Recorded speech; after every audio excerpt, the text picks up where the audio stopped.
Saya perkenalkan diri saya dulu. Nama saya Karel Malo. Kelahiran tepatnya di Okbab, tapi tempat kecil yang tidak dikenal, yaitu Aigujena. Tepat pada tanggal 4 April tahun 1969. Kebetulan waktu itu saya punya orang tua tidak sekolah, mereka masih primitif dan Injil waktu itu tidak masuk, dan saya diperkirakan saja 69, tapi yang sebetulnya adalah 73. Dan saya sekolah buta huruf selesai tahun 1978.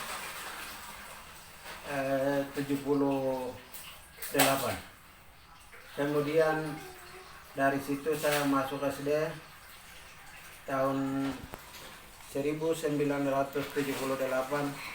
dan hingga selesai SD tahun 81-82. Begitu selesai SD, saya melanjutkan sekolah. SD selesai di sekolah saya di SD YPG Okbab pada tahun 1982. Begitu selesai, saya dari misionaris kirim saya ke Sentani, Jayapura. Waktu itu pembukaan pertama kami orang Ketengban, lebih khusus Okbab. Saya Karel Malo, Kondi Malo, dan Yoel Levi yang kami berangkat dari misi WFM, kami dari Okbab.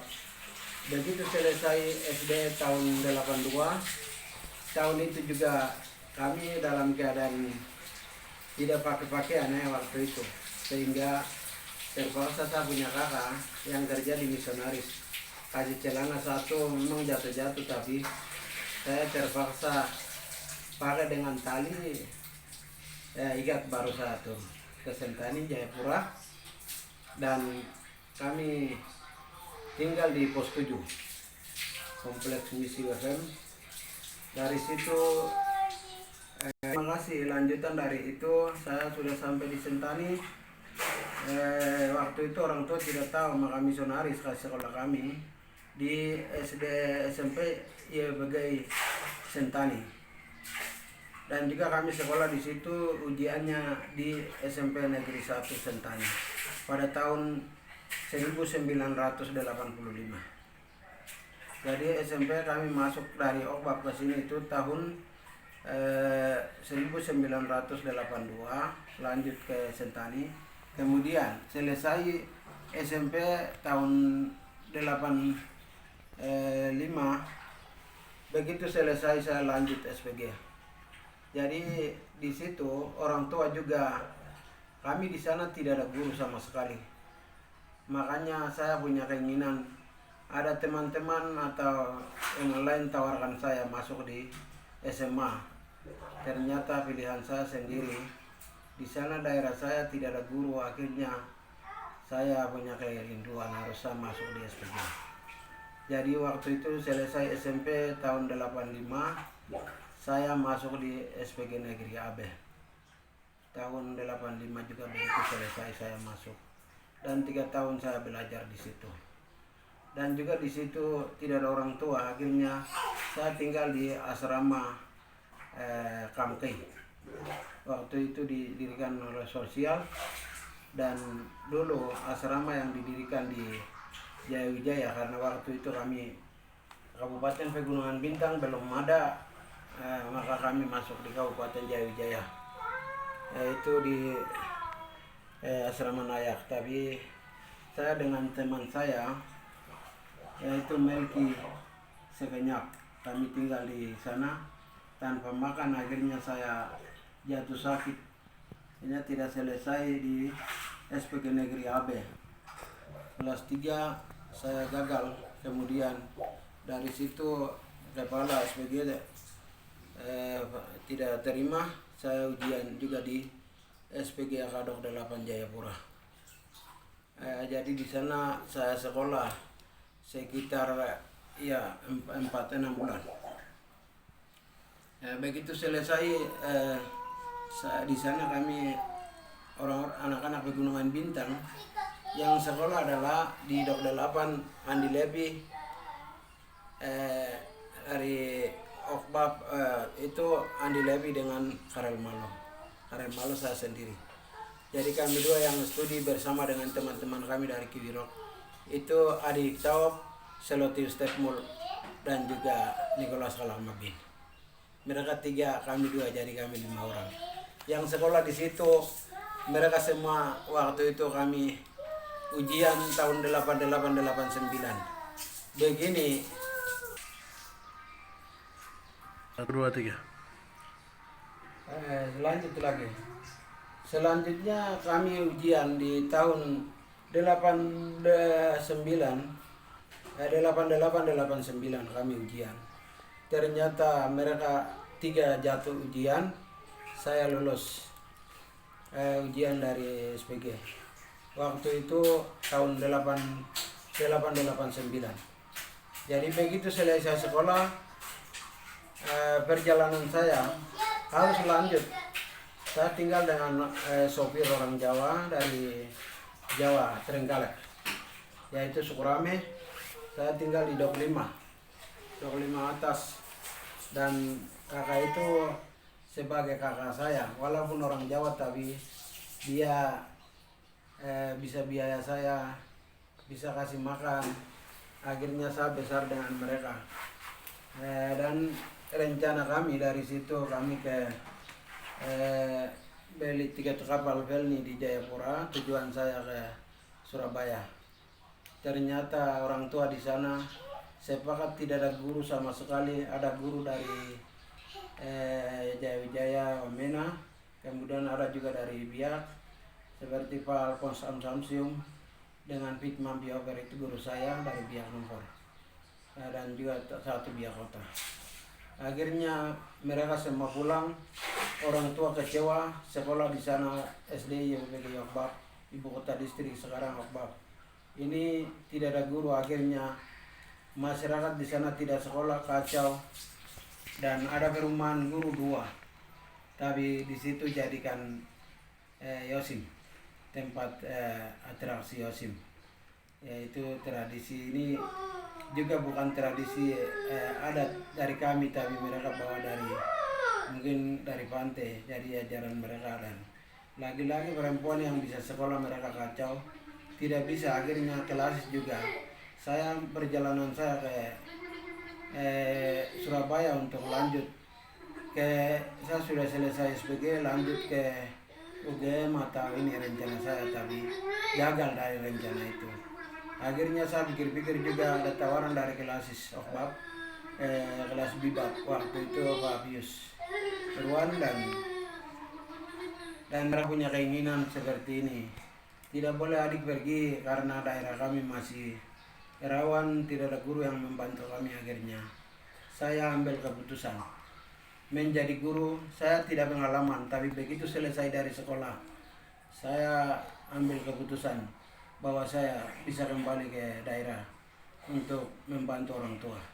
Akhirnya tidak ada pengalaman, tapi saya bukan kebolehan saya, kepintaran saya, tapi Tuhan buat. Akhirnya saya menjadi guru itu dari tahun 89 itu saya sudah mulai menjadi guru waktu itu. Dan saya guru SD swasta. Dengan honor saya itu 20.000 dari misi WFM. Dan di bawah naungan kelas Bibab. Dan sekarang kelas Okbab. Kelas Borne baru kelas Okbab. Jadi waktu itu saya rasa tidak nuntut hak, tapi saya mengabdi sebagai orang daerah, orang negeri. Apapun yang terjadi, dari 20.000 itu saya beli garam dan juga sabun untuk saya. Waktu itu kawin dengan istri saya tahun 92 istri saya Ibu Mina Mimin waktu itu. dan saya kawin masih muda. Kami 7 tahun itu jadi guru swasta, yaitu saya mengabdi dari tahun 88-89 89-90 sudah menjadi guru di situ sampai dengan tahun 95 itu saya jadi guru swasta. Dan juga waktu itu saya mendapat anak saya yang pertama adalah Rosamalo, lahir dari guru swasta selama 6 tahun. 6 tahun kemudian saya tes pegawai negeri di Kabupaten Jayawijaya pada tahun 1996. Saya begitu tes di Jayawijaya, saya dinyatakan lulus dari pegawai negeri sipil tahun 1 Oktober 1996. Saya dinyatakan punya SK pegawai negeri sipil. Akhirnya waktu itu guru pertama yang diangkat dari pegawai negeri di daerah Ketengban dan wilayah Okbak lebih khusus. Kemudian saya diberikan SK langsung waktu itu kami distrik Okbibak. Jadi saya punya SK itu tulis SD YBG Okbibak. Saya punya SK masih berlaku sampai pemekaran Pegunungan Bintang. Oleh sebab itu saya menjadi guru. Di sana itu tidak ada guru sama sekali. Jadi saya sebagai guru itu mengajar dari kelas 1 sampai dengan kelas 6 sebagai guru kelas dan juga pimpinan sekolah merangkul semuanya itu. Tapi dari situ saya tidak pernah anak saya jatuh ujian. Selama saya sendiri berapa tahun mengabdi, saya lulus 100%. Bukan itu kebolehan saya, tapi Tuhan pimpin. Waktu saya berdoa sampai dengan orang Okbak, mereka juga bisa. Dalam kesempatan ini di berbagai arena dan juga di kantor pemerintah dan juga swasta, dan juga jadi pimpinan DPR, dan juga sekarang mereka bisa pakai di mana-mana, besok jadi pilot 1. Oleh karena bukan kebolehan saya, tapi saya punya anak di kantor mana saja. Dan begitu selesai saya bangga. Jadi menurut ajaran Tuhan, satu menjadi bisa karena saya waktu itu kuat dengan doa, dan juga saya punya upaya. Saya berdosa itu anak saya tidak mau jatuh, keinginan saya, dan juga itu harapan kita bersama, harapan masyarakat dan juga Tuhan juga. Saya berdosa itu hanya saya luluskan 100% sampai dengan rambut putih sekarang ini. Dan juga penjelasan singkat kehidupan saya menjadi guru di daerah. Terima kasih atas semua penjelasan dan inspirasi saya. Selamat menonton, dan juga itu adalah perjalanan pendidikan saya selama saya jadi guru, dan dinyatakan saya sudah berhasil. Oleh sebab itu di masa singkat saya sekarang, sisa saya mengabdi. Sedikit lagi saya akan pensiun. Maka terima kasih untuk jasa perjalanan saya. Selamat menonton, dan juga bagi teman-teman dan juga bagi saudara-saudara di publik dan juga di media yang terhormat ini. Demikian, selamat pagi Papua.